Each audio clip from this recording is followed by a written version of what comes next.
content presented in this podcast is based on real events and may contain graphic descriptions of violence, sensitive topics, and explicit language that may be triggering, offensive, or sensitive subjects to some viewers and listeners. Discretion is advised. The purpose of this podcast is to explore and discuss true crime cases for entertainment and educational purposes only.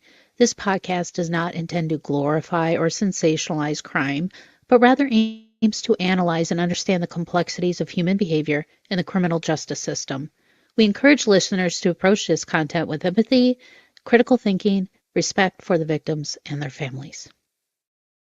Now, she was a young, devout mother to her children, but on a quiet November night in 1995 in Addison, Illinois, a brutal plan was set in motion, one that would steal the life of a mother and two of her children, and leave behind a horrific scene that can only be seen in movies. Now, these killers weren't strangers. In fact, one of them was the father of one of the children. What they wanted was unthinkable, and what they left behind, well, there are no words that can describe what happened other than horrific. So, with that being said, it's time to start the show. Let's hit it.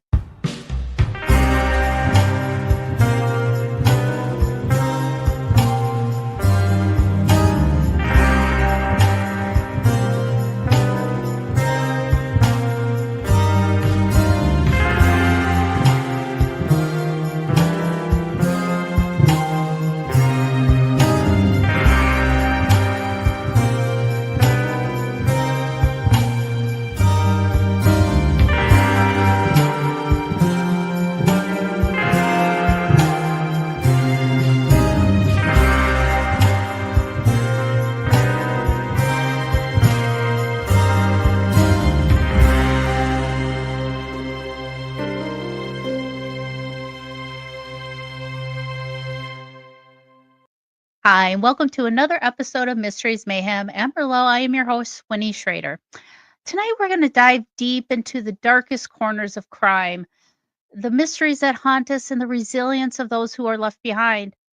Tonight, we're going to journey back to Addison, Illinois, to uncover the horrific murder of Debra Evans, whose faith and love for her children were betrayed in the most violent way imaginable. Now, this wasn't a random act of evil and violence. This was premeditated with a fake pregnancy. It was cold, calculated, and carried out by people she knew. Now, Debra Evans was just a 28-year-old mother. She was devoted to her children, and she was actually pregnant with her fourth child. Now, she lived in a modest apartment, doing her best to raise her kids with love despite a difficult past and complicated relationships. Now, my husband, Dave Schrader, was friends with Debra Evans. They dated in high school. They were high school sweethearts, but they remained friends, even into adulthood. Dave was aware of some of her complicated relationships, and, he tried to help out when he could.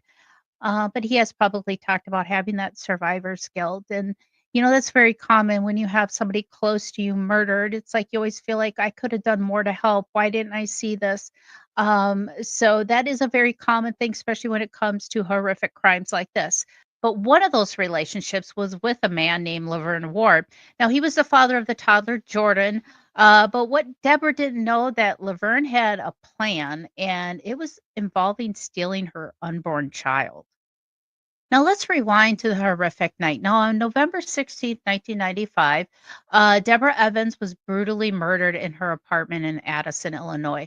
She lived there with her boyfriend who had left for work that evening around 5 p.m. And it was just her and the three children. She had 10-year-old Samantha, 8-year-old Joshua, and toddler Jordan, who was just 2 years old.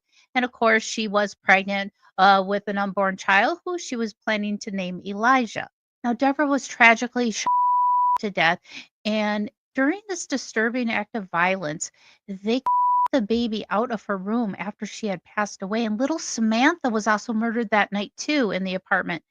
Now, her two sons were taken from the home, Joshua and the newborn Elijah. Only Jordan, the toddler, was left behind alone in the apartment with the body of his mother and his sister Samantha.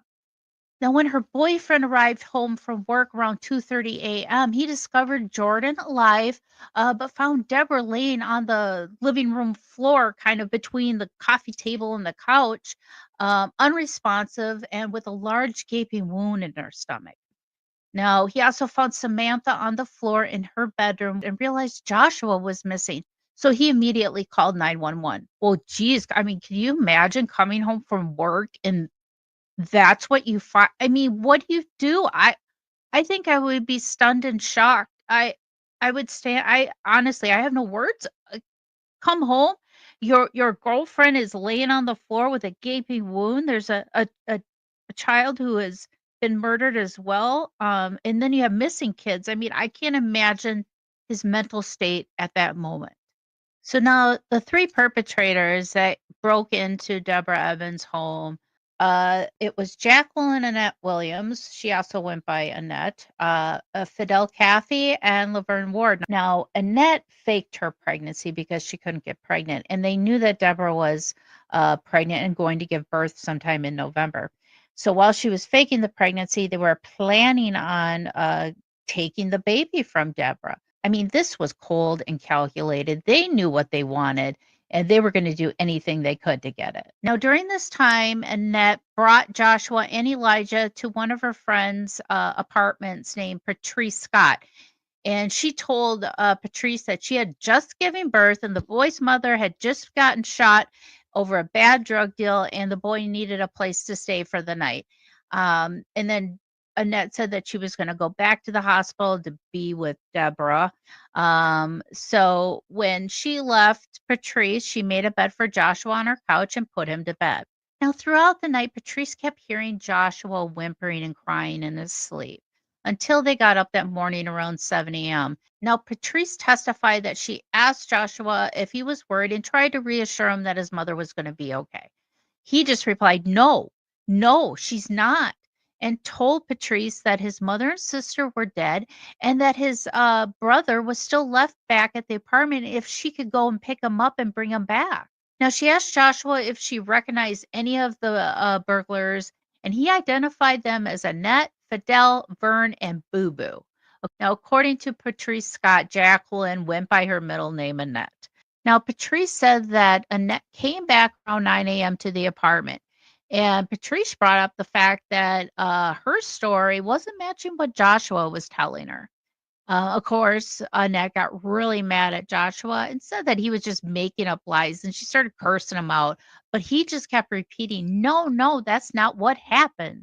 Then Annette told Joshua that his mother gave him some medicine to give to him, which he replied, "I don't take any medicine." She grabbed Joshua and brought him to the kitchen and gave him something that made him gag and vomit.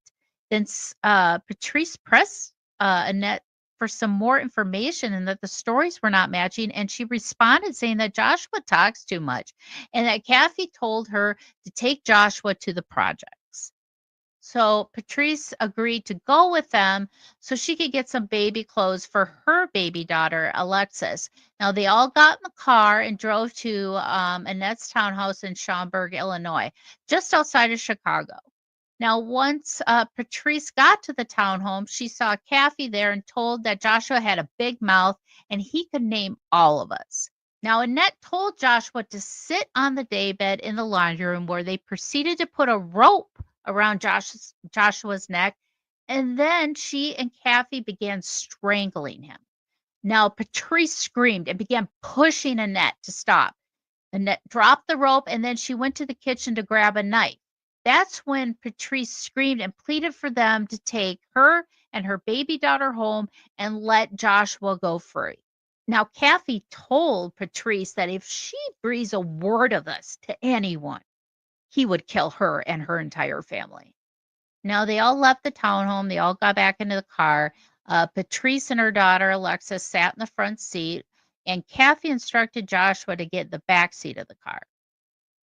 So while there was a hustle and bustle of people getting into the cars, Patrice turned around and looked in the back seat and saw that Kathy was Joshua while Annette was holding his arms. She could feel Joshua kicking her seat and gagging. I can't imagine what Patrice was going through. I mean, if she was like really innocent in all this. I mean, could you imagine you're at home, your friend shows up, and next thing you know, you got a kid crying saying his mother and sister were murdered. And then you're getting brought over to this other place where you see them trying to kill a kid. I mean, what the hell? Now, Annette hopped into the driver's seat to take off. Now, Caffey looked at Annette and said, "You know where to go." Now, Patrice could hear Joshua whimpering in the back seat, and now she was afraid for her and her baby's life. They drove to Maywood, Illinois, where they stopped at a building where Annette and Caffey got out of the car. They grabbed Joshua and walked behind the building. But when they returned to the car, they didn't have Joshua with them. Now, Annette said, "Okay," to Patrice, "I'm going to take you back to your apartment." So Caffey stayed in Maywood while she drove Patrice back to her apartment. Once they got back to Patrice's apartment, Annette asked her for some cleaning materials to clean up some of the vomit that was in the backseat of the car that Joshua left. Why Patrice decided to help her on this is beyond me, but she did give her the cleaning supplies and Annette drove away. Now, that morning around 11 a.m., Patrice's boyfriend saw the news broadcast about the homicides and wanted to call police, but he couldn't find a working phone until Patrice got back. Now, once the police arrived there, they took them to the location where Annette and Caffey left Joshua. And that's where they made the gruesome discovery that Joshua was murdered. Now, as the investigators started piecing together horrific events, things started moving quickly for them. Multiple law enforcements, including police, several departments, and both Cook and DuPage County State Attorney's offices came together to work on this case. Now, on the afternoon of November 17th, just one day after Debra and Samantha's were murdered, Joshua's body was found. Now, he was partially clothed, discovered in an alley in Maywood, Illinois. Now, that same night, police made a major move. They arrested Annette Williams and her boyfriend, Fedell Caffey, at her townhouse in Schaumburg. Now, at the time of her arrest, Annette was carrying a newborn child named Elijah in an infant carrier, the same baby who had been violently taken from Debra's womb. Now, Caffey, he was wearing a gambling Tigers jacket, the same one that had belonged to someone in the Addison apartment. Now, when officers examined Elijah, he was still alive, but what they found was chilling. A bloody piece of gauze taped over his belly button was clearly from the rush of the makeshift delivery. Now, once Annette was in custody, her story started to shift. In her early talks with police and prosecutors, she kind of downplayed her role in everything. At one point, she even claimed that Elijah was her biological son, and she had been given birth at a friend's house on November 16th. She told them that Caffey was the father, and they had named the baby boy, Fedell Caffey Jr. But those lies didn't hold up for long. Now, later, Annette admitted that Caffey and Laverne Ward had gone to Debra's apartment to talk about the unborn baby and to, quote, to teach Debra a lesson. She knew that trouble was coming, and when the two men headed over there that night, yeah, they knew trouble was going to happen. Now, she told investigators that around 10 p.m., she met Caffey and Ward in the parking lot outside of Debra's apartment. That's when Caffey walked and handed her the newborn baby, Elijah. So she's trying to give the illusion that they went into the apartment. She had nothing to do with it. And all of a sudden, they came out with a baby to give to Annette. Now, she tried to push most of the blame for Josh's kidnapping and murder onto Caffey and the woman named Patrice. Oh, she's throwing her friend under the bus. Now, she claimed that Patrice gave Joshua a mix of the Visine and soda pop to drink, maybe hoping the poison would sedate him. Annette also said that she didn't want to leave Joshua behind in the projects like Caffey and Patrice suggested, so she brought him back to the townhouse. But once they were there, she says Caffey got angry and told her to get the knife, and that's what she did. And that's when things just went out of control and got real dark real quick. Are you standing at a crossroads in love, life, or purpose? I mean, Mercury is always in retrograde, am I right? But do you crave clarity, a connection to something deeper? Well, welcome to Love and Lotus Tarot, where intuition blooms and guidance flows. Whether you're seeking answers about relationship, career moves, or just a spiritual path, my tarot readings go beyond the surface to help you uncover your truth. Now, here at Love and Lotus Tarot, this just isn't about the cards. It's about connection, empowerment, and rediscovering your magic by illuminating your path. You'll get one-on-one personalized readings with me either by phone or video or in person if the opportunity is there. And if we do a video session, I'll even record it for you and send you a link. That way you can download it and keep it as kind of a tarot journal. Speaking of journals, this just came out. Yes, I just created your very own bitch book. This is a no-filter dumping ground for all your grievances, angst, and anger that you carry with you throughout the day. Whether it's valid or not, you still have those feelings, so you need to purge them and get it out, and that's where the bitch book comes in. You can find them on Amazon, along with booking a tarot reading with me at lovelotustarot.com.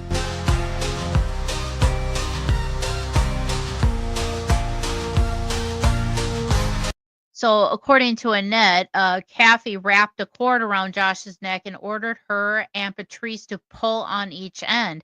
Then he told Annette to drive them to Maywood, and that's where he saw Joshua during the ride.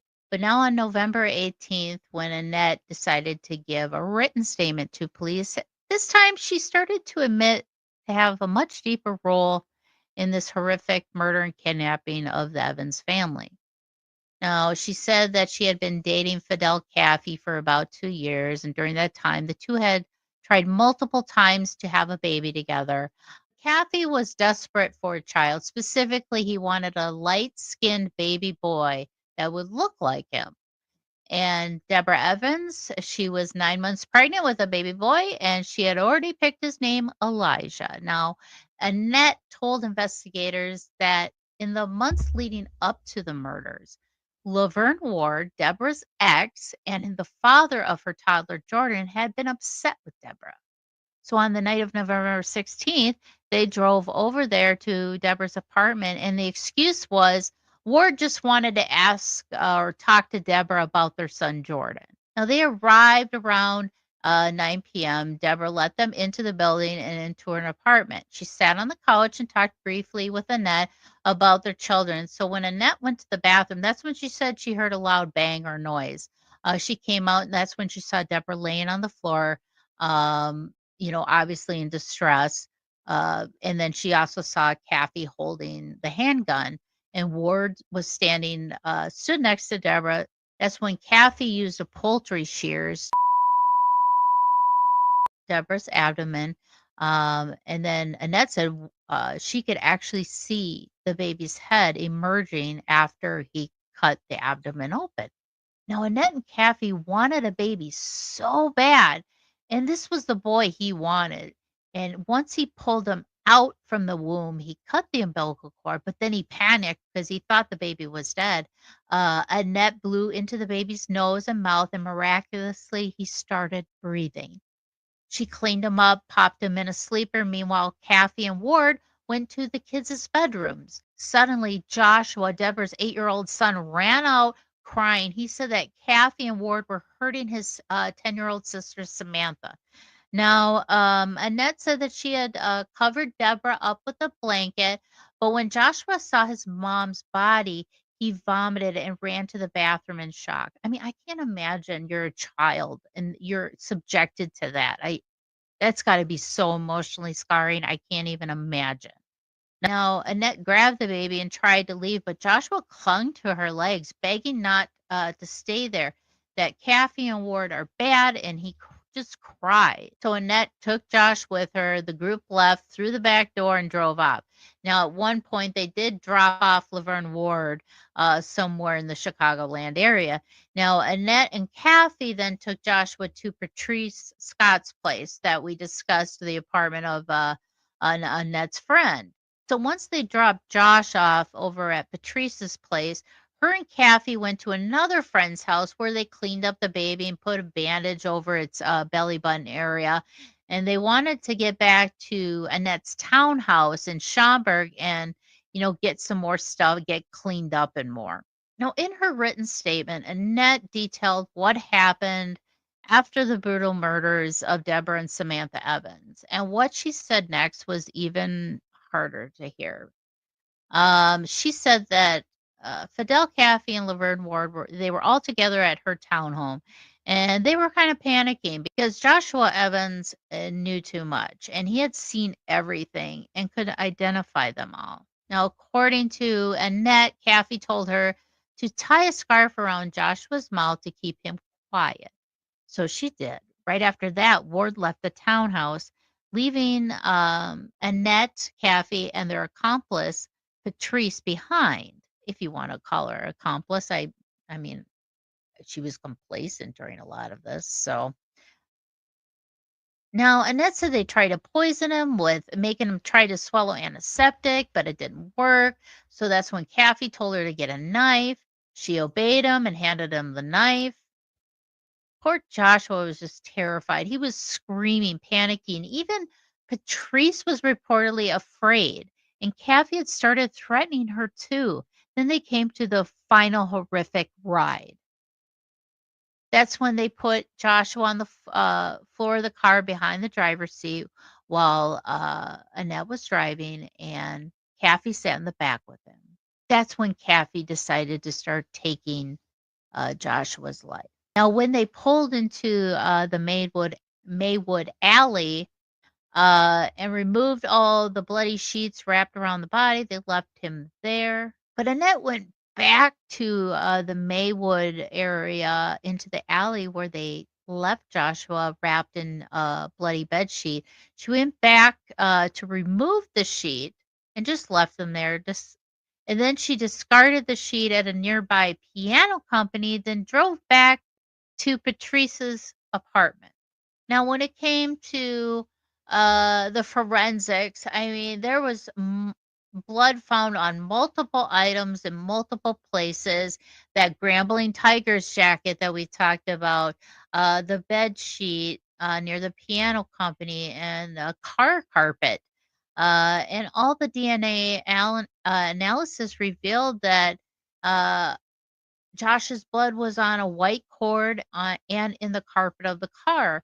Elijah's blood was found on a vanity. Samantha's blood found on the poultry shears. So there was multiple things with multiple sources of blood. Now, saliva was found on the scarf from the defendant's townhouse, though it wasn't confirmed to be human. One expert also concluded that Ward was a biological father of both Elijah and Jordan. Now, Dr. Shakutis conducted autopsies on Deborah and Samantha, and of course, they had multiple stab wounds to their neck and arms, and also Deborah also suffered from a gunshot wound. And then also with Deborah as well, having the abdominal laceration to remove her child, which would have caused severe bleeding as well. Now, they say Deborah primarily died from the gunshot wound, with stab wounds as contributing factors. She testified that all the wounds could have been caused by the poultry shears. Now, one thing that is really horrific that Dr. Christopher Olson, Deborah's OBGYN, testified that a proper C-section requires at least 3 people and that Deborah's uterus had been moved to access the rear wall, unlikely for one person to manage alone.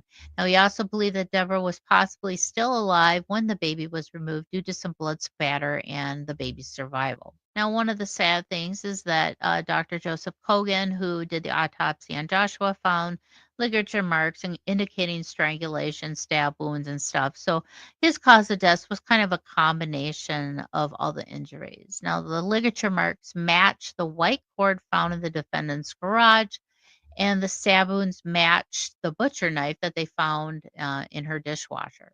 Now, what kind of led up to a lot of this? Laverne Ward was a former boyfriend of Deborah's. And weeks before the murders, apparently they had been arguing a lot. It seemed like it was just a very combative environment. Now, a week before the murders, Annette or Ward asked Evans what was her boyfriend's work schedule. I mean, this is how devious these people were. Annette told people that she was pregnant throughout all of 1995, even holding a baby shower. Despite not even giving birth, she told her probation officer that in November 1995 that she had delivered a baby boy named Elijah. Now, several witnesses testified that Annette had asked about obtaining a gun months before the murders as well.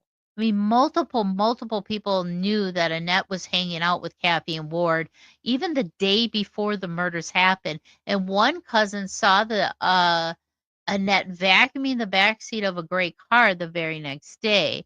Now, witnesses even say Ward asked Deborah over the phone, "Is the baby mine or is it his?" shortly before the murders. Now, several individuals, including friends of Annette's, even her sister, confirmed that Annette had fake pregnancies before in the past to keep romantic relationships going as part of a game to manipulate men to do what she wanted them to do. Now, she was charged and found guilty of first degree murder of the killing of Deborah and Samantha and Joshua. She was guilty of aggravated kidnapping of Joshua and Elijah. In 2003, governor of the time, George Ryan, commuted all death sentences to life in prison without the possibility of parole. Now, Fedell Caffey, he was charged and found guilty of first degree murder of Deborah, Samantha, and Joshua, guilty of aggravated kidnapping of Joshua and Elijah, convicted of home invasion, conspiracy, and related crimes. And he was originally sentenced to death, but again, by the governor at the time, George Ryan, he commuted all death sentences to life in prison without the possibility of parole. So now he is currently serving a life sentence as well. Now, Laverne Ward, he was found guilty of first degree murder, guilty of aggravated kidnapping. He was also considered a key accomplice.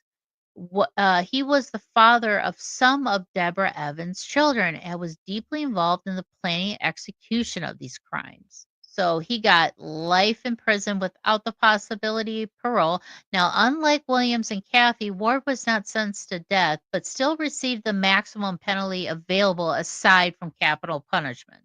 Well, I'm glad that justice prevailed and they are put behind bars for life where they belong.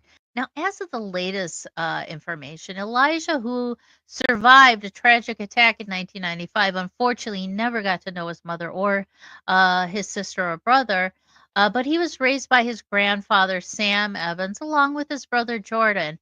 By 2012, Elijah was a high school sophomore excelling in basketball and football.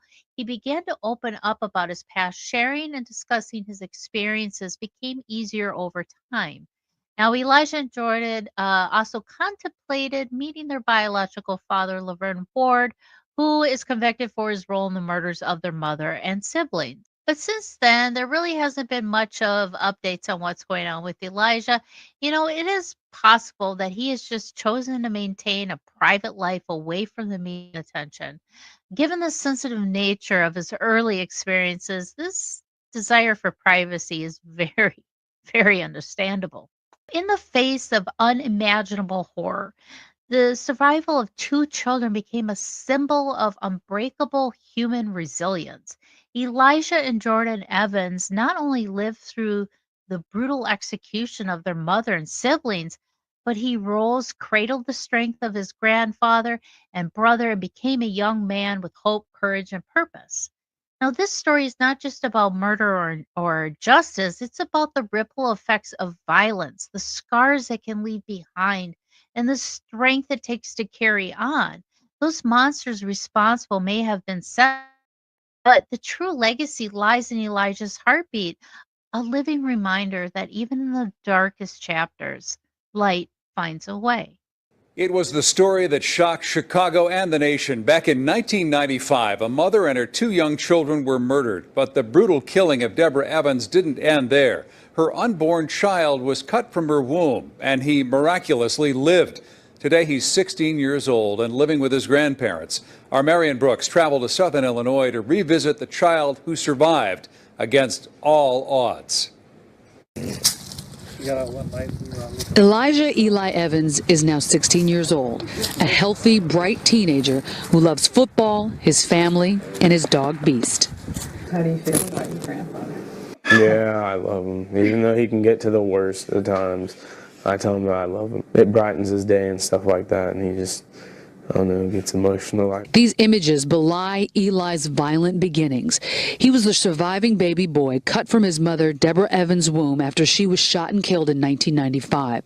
His 10-year-old sister, Samantha, and 7-year-old brother, Joshua, were also killed. His brother, Jordan, 22 months old at the time, was spared. I usually look up stuff or something like that just to remind myself what really did happen, reading through it. And I mean, sometimes it just gets a little gruesome. Eli's grandfather, Sam, brought he and his brother Jordan here to Southern Illinois shortly after the murders, and he's raised them here ever since. You're a hero, Mr. Evans. You're a hero. I am not a hero. I'm just a grandpa who loved his, dad who loved his daughter, and a grandpa who loves his grandkids. We first met Sam, Eli, and his brother Jordan in 2002. Hoping to stop those convicted of killing their mother from getting off death row, the boys and other family members went on the John Walsh Show. I was on the show talking about the case and had a chance to interview the boys. The family clearly had a tight bond. I love him, and I think he's the best thing that ever happened to me. Oh, that's so sweet. Jordan, now 18, a straight-A student and talented football player, is with relatives in Kentucky. He's going to a bigger high school there, hoping to get the attention of college football recruiters. It's the first time he and Eli have been apart. I miss him. It's a long, distance type thing, but he calls me every night, and I call him, and we interact, so we keep up with each other. Eli knows that one of the men convicted, Fedell Caffey, is getting an evidentiary hearing in federal court. Grandpa, I was like, it's all right. I just have a good feeling that nothing's going to happen. I was like, and I'm not going to lose sleep over it. And I was like, and I'm not going to let you lose sleep over it either. And another thing, this also sheds light on domestic violence. Enough is enough. And we need to stop these cycles. So if you find yourself in a position where you feel trapped, you need help, you feel like hurting yourself or feel like hurting others, please, please call the crisis hotline. All you got to do is just dial to 988. You can text, you can chat, you can go to their website. They are available 24 hours a day. So if you need help, you gotta reach out and get it. But it's sad that things like this happen. But we have to take these type of things and make it a learning experience. We can prevent things from this happening in the future. And I'd like to give a special thanks to my husband, Dave Schrader, for sharing his story. He has shared this publicly on his podcast, but I just kind of wanted to take a more analytical approach to it because he's emotionally tied, knowing Debra personally and being good friends with her. And I can't imagine him having to go through all of this information and facts without getting emotionally scarred by it. But I wanted to thank him for sharing the story. And if you guys have any similar stories like this as well, please email me at mysteriesmayhem@gmail.com. If you need help, I can definitely try and get you to the right place or some type of a resource that can give you the help that you need, because I can't do everything, but I'm here as a facilitator to help you. But like I said, if you need help, if you're in a situation where you don't feel safe, you feel like hurting others or yourself, whatever the case may be, please, I urge you, please reach out to the crisis hotline. Just dial 988. You can call, text, chat, visit their website at 988lifeline.org. I will have a link for all that information in today's description.